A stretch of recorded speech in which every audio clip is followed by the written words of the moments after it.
Russell Robinson water well service here now. There's the new tank installed. Double tap check valve, Simmons of course. New pop off valve, well seal, Union. Got it all fixed up right. Redid the plumbing back here, but now we're flushing it. So you can see how nasty that water is right now. But if you look on the ground, notice all the little pellets. Nasty stuff on the ground, look at that. That's what came out of his tank when we flushed it out. It's everything that's in that filter bottle right there. That's his filtration system. And all that median came out of the back side of that filter.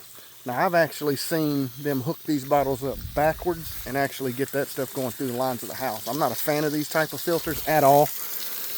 I'm sure y'all know who installs those. Not a fan of them, don't like them one bit. But I mean, it's all over the ground out here from when we drained the tank down. So again, this tank was waterlogged.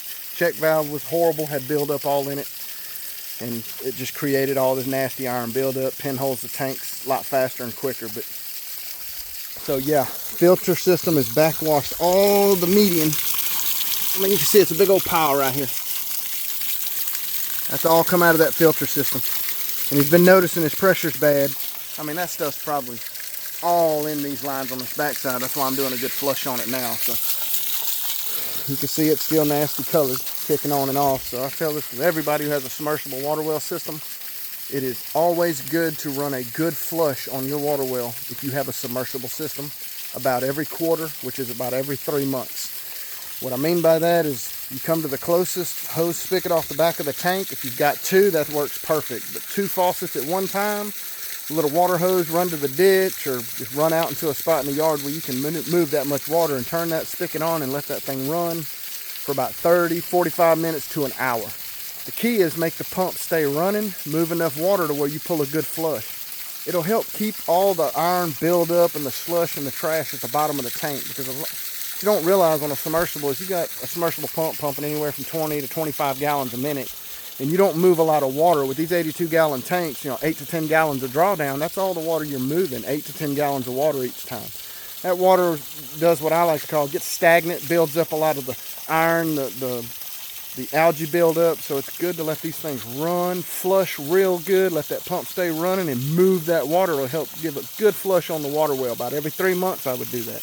We'll just say for about an hour.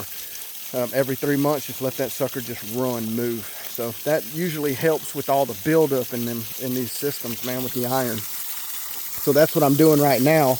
So this thing's been waterlogged and malfunctioning so long that the water is just orange, looks like orange juice, because it's not moving the water through. So I mean, your pump should be moving 8 to 10 gallons of water. When it's waterlogged, it's just kicking on, kicking off, kicking on, kicking off, kicking on, kicking off. It never moves a large amount of water. So you can see right here what it does is it just creates all the iron buildup inside these fittings, your pressure switch nipples. I mean, it's just all built up in there. Horrible.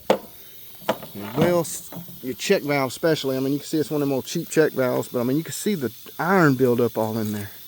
I mean, you see all the chunks and the iron coming out onto that tank. It's horrible, and that's one of those cheap little check valves. So we got him a good one back in it. You can prevent a lot of that buildup and a lot of that corrosion if you just run a good flush on your submersible system. Like I said, every 3 months. Keep it moving. You can do it a lot more than that if you'd like. It doesn't hurt anything, because these systems move and pump a lot of water. We just don't, for regular house use that much water, so that it's good to get a good flush on them. Notice how this one's just been running. Look how clear it's gotten. Lot more presentable. And that pump's just staying running over there. It's not cycling on and off, just moving 8 to 10 gallons of water each time. It's just pulling a good flush on it. So again, if you have a submersible system, that's what's good to do. And again, these filter systems, not a fan of them. And if you are looking into getting a filter, Chad Perry's the man I would recommend. That's who I would call. Super awesome guy, does really good with filtration. I don't do filter systems, and I always say never trust water well drilling companies to do filtrations. I used to sell the bottles, the pre-made, pre-filled bottles at the supply house. They sell them for like $1,000. These well guys are installing them for like $2,000. And don't really know what we're doing when we set those systems. That's why I quit doing it, because I mean, one size doesn't fit all. It's always smart to get a professional, a man who does that for a living, filtration, to come out and do filtration on your house. You know, I know water well drillers, if I've put filters on too in the past and they actually work, but it's still not one size fits all. If you got lucky, that's good. But water well drillers aren't water chemists.